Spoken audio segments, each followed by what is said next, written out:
പേര് Joseph Francis. ഞാൻ 2022 May മാസം 4-ാം തീയതിയാണ് ഇവിടെ വന്ന് ആദ്യ ഉടമ്പടി എടുക്കുന്നത്. സത്യത്തിൽ ഞാൻ ഉടമ്പടി എടുക്കാൻ വന്നതല്ല. എൻ്റെ ഭാര്യയും മകളും ഉടമ്പടി എടുക്കാനായിട്ട് അവരെയും കൊണ്ട് വന്നതാണ്. കാരണം കർത്താവായ യേശുവിനോട് എല്ലാം ചോദിച്ചാൽ മതിയല്ലോ, കിട്ടും എന്നുള്ളൊരു വിശ്വാസത്തിലായിരുന്നു ഞാൻ ജീവിച്ചു പോന്നത്.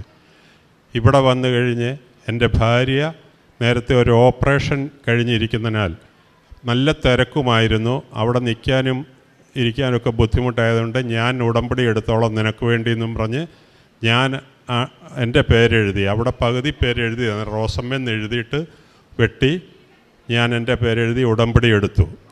6 കാര്യങ്ങൾ മാതാവിൻ്റെ അടുക്ക അപേക്ഷയായിട്ട് ഞാൻ സമർപ്പിച്ചു. അതും പ്രകാരം ഞങ്ങൾ മുന്നോട്ട് പോയി.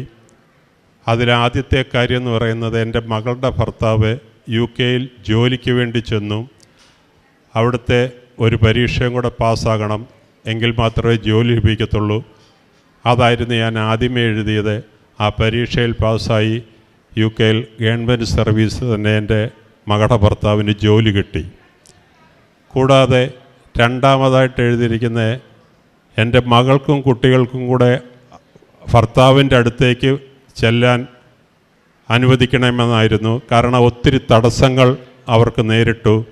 കൊറോണ പിടിച്ചു, 2 പ്രാവശ്യം ടിക്കറ്റ് മാറ്റിവെച്ചു. എന്താണേലും ആഗസ്റ്റ് 10-ാം തീയതി എൻ്റെ മകൾക്കും കുട്ടികൾക്കും കൂടെ UK ചെന്ന് ഭർത്താവിനോടുകൂടി ചേർന്ന് ജീവിക്കാൻ പറ്റി.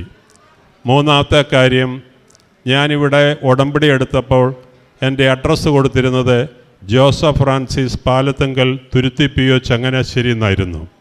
എന്നാൽ ഇപ്പോൾ എൻ്റെ അഡ്രസ്സ് മാറി. കാരണം അമ്മ എനിക്ക് വലിയൊരു അത്ഭുതം ചെയ്തു തന്നു. 1994 എനിക്കുണ്ടായിരുന്ന വീടും പറമ്പും കൂടെ 6 പെങ്ങന്മാരിൽ ഒരാൾക്ക് ഞാൻ കൊടുത്തു, സാമ്പത്തിക ബുദ്ധിമുട്ട് കൊണ്ട്. അന്നൊരു കണ്ടീഷൻ ഉണ്ടായിരുന്നു, എനിക്ക് പൈസയാവുമ്പോൾ അന്നത്തെ വില അനുസരിച്ച് തിരികെ നൽകാവുന്നത്. ഏതാണ്ട് 6 വർഷങ്ങൾക്ക് ശേഷം 50,000 രൂപയ്ക്ക് കൊടുത്ത വസ്തുവിന് 5 ലക്ഷം പറഞ്ഞിട്ടു, അവർ തന്നില്ല. കണ്ണീരോടുകൂടി ആ വീട്ടിൽ നിന്ന് ഞാനും എൻ്റെ ഭാര്യയും മക്കളും ഇറങ്ങേണ്ടി വന്നു. നീണ്ട കാലയളവുകൾക്ക് ശേഷം ഞാൻ രണ്ടാമത്തെ ഉടമ്പടി ഇവിടെ പുതുക്കി. അന്നേരം ഏകദേശം ഒരു വസ്തുവും വീടും കൂടെ എനിക്ക് കച്ചവടമായി വന്നു. അത് കഴിഞ്ഞ് അവിടെ ചെന്ന് കഴിഞ്ഞ് ഒക്ടോബർ മാസം ആദ്യമേ തന്നെ എനിക്ക് ഒരു 6.5 സെൻറ്റ് സ്ഥലവും 1400 സ്ക്വയർ ഫീറ്റ് വിസ്തൃതിയുള്ള നല്ലൊരു വാർക്ക കെട്ടിടം കൂടി മാതാവ് എനിക്ക് തന്നു. എൻ്റെ കഴിവിനേക്കാളും കൂടുതലായിട്ടുള്ള രൂപ കൊടുത്താണ് എനിക്കത് വാങ്ങിക്കാൻ സാധിച്ചത്. എൻ്റെ മാതാവിന് ഞാൻ നന്ദി പറയുന്നു, എൻ്റെ ദൈവത്തിന് ഞാൻ നന്ദി പറയുന്നു. കൂടാതെ എൻ്റെ മകൾ അവിടെ ചെന്ന് കഴിഞ്ഞ് ഇവിടെ വെച്ച് OETക്ക് ശ്രമിച്ചായിരുന്നു. 2 വട്ടം എഴുതി. ഏറ്റവും അവസാനം എഴുതിയത് കഴിഞ്ഞ മാസമാണ്. അതിന് മുന്നേ എഴുതിയ OETയിൽ ഒരു വിഷയം മാത്രം പോയി.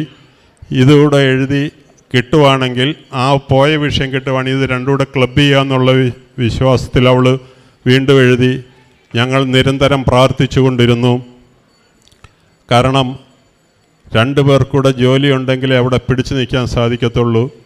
അപ്പോൾ ആ ഒരു വിഷയത്തിന് വേണ്ടിയാണ് എൻ്റെ മോൾ ശ്രമിച്ചത്. പക്ഷേ ഞാനും എൻ്റെ ഭാര്യയും എല്ലാ വിഷയങ്ങൾക്കും നല്ല മാർക്കോട് വിജയിപ്പിക്കണമെന്നാണ് അമ്മയോട് പ്രാർത്ഥിച്ചത്. പരീക്ഷ കഴിഞ്ഞു, റിസൾട്ട് വരേണ്ട സമയങ്ങൾ കഴിഞ്ഞു. ഒത്തിരി താമസിച്ചാണ് റിസൾട്ട് വന്നത്. അതിന് അവൾക്ക് ആദ്യ കൂടി എപ്പോഴും ഫോൺ വിളിക്കുമ്പോൾ വളരെ പ്രയാസത്തോടുകൂടിയാണ് സംസാരിച്ചുകൊണ്ടിരുന്നത്. ഡിസംബർ 14-ാം തീയതി എൻ്റെ ഭാര്യയുടെയും എൻ്റെ മകളുടെയും ബർത്ത്ഡേ ആണ്. ഇന്നലെ രാവിലെ റിസൾട്ട് വന്നു. എല്ലാ വിഷയങ്ങൾക്കും ഓസ്ട്രേലിയയ്ക്ക് അപേക്ഷിക്കാൻ തക്കവണ്ണമുള്ള സ്കോർ നൽകി എൻ്റെ അമ്മ എൻ്റെ മകളെ അനുഗ്രഹിച്ചു. കൂടാതെ എൻ്റെ മകളുടെ ഭർത്താവിൻ്റെ അപ്പനും അമ്മയ്ക്കും അസുഖങ്ങളുണ്ടായിരുന്നു. അതും ഇവിടെ വന്ന് ഞങ്ങൾ പറഞ്ഞു. അമ്മയുടെ തൊണ്ടയ്ക്കൊരു മുഴയുണ്ടായിരുന്നു, ഓപ്പറേഷൻ ചെയ്യണം, ബയോപ്സിക്ക് അയക്കണം. എല്ലാവർക്കും അതൊരു പേടിയായിരുന്നു. കാരണം ഇവിടെ ആരുമില്ല അവരെ നോക്കാനായിട്ട്. വളരെ തീഷ്ണതയോട് ഞങ്ങൾ പ്രാർത്ഥിച്ചു. ഓപ്പറേഷൻ കഴിഞ്ഞു. ബയോപ്സിയുടെ റിസൾട്ട് വന്നു കഴിഞ്ഞപ്പോൾ അവർക്ക് ആ അമ്മയ്ക്ക് യാതൊരുവിധ കുഴപ്പവുമില്ല. എൻ്റെ പരിശുദ്ധ കൃപാസനം മാതാവിന് ഞാൻ നന്ദി പറയുന്നു. കർത്താവായ യേശുവിന് ഞാൻ നന്ദി പറയുന്നു. ദൈവത്തിരുനാമത്തിന് മഹത്വം ഉണ്ടായിരിക്കട്ടെ. എൻ്റെ പേര് ലിദിയ ജോഷി. ഞാൻ വരുന്നത് മുട്ടുചിറ കോട്ടയത്ത് നിന്നാണ്. ഞാനിവിടെ മെയ് മാസമാണ് ഇവിടെ വന്ന് ഉടമ്പടി എടുക്കുന്നത്, ഈ വർഷം തന്നെ. അപ്പം എൻ്റെ ആദ്യത്തെ നിയോഗം എന്ന് പറഞ്ഞാൽ ഞാനൊരു നേഴ്സാണ്. അപ്പോൾ എനിക്ക് OETയുടെ എക്സാം എങ്ങനെയെങ്കിലും ഒന്ന് പാസ്സായി വിദേശത്ത് ചെല്ലുക എന്നതായിരുന്നു എൻ്റെ ആഗ്രഹം. ഇവിടെ വന്ന് ഞാൻ ഉടമ്പടി എടുത്തു. ആദ്യത്തെ എക്സാം കഴിഞ്ഞ ശേഷമാണ് ഞാൻ ഇവിടെ വന്ന് ഉടമ്പടി എടുക്കുന്നത്. പക്ഷേ എനിക്ക് റീഡിങ്ങിന് സ്കോർ കിട്ടിയില്ല, C ആയിപ്പോയി. എനിക്കൊന്നും ചെയ്യാൻ പറ്റിയില്ല. അപ്പം ഞാനിവിടെ വന്ന് കരഞ്ഞ് പ്രാർത്ഥിച്ചു, എൻ്റെ മാതാവേ, എനിക്ക് എങ്ങനെയെങ്കിലും എൻ്റെ റീഡിംഗ് ഒന്ന് എനിക്കത് കയറ്റി തരണമേ എന്ന്. എനിക്ക് റീഡിങ് കയറ്റി തന്നു. എനിക്ക് 350 മാർക്ക് റീഡിങ് കിട്ടി. അപ്പോൾ എനിക്ക് എൻ്റെ ലിസണിങ് കിട്ടിയില്ല. ഞാൻ വീണ്ടും വന്ന് ഇവിടുന്ന് പ്രാർത്ഥിച്ചു, എൻ്റെ അമ്മ എനിക്ക് ലിസണിങ് എങ്കിലും ഒന്ന് കയറ്റി തരണേന്ന്. അമ്മ എനിക്ക് ലിസണിങ്ങും തന്നു. പക്ഷേ എനിക്കപ്പം സ്പീക്കിങ് വീണ്ടും പോയി.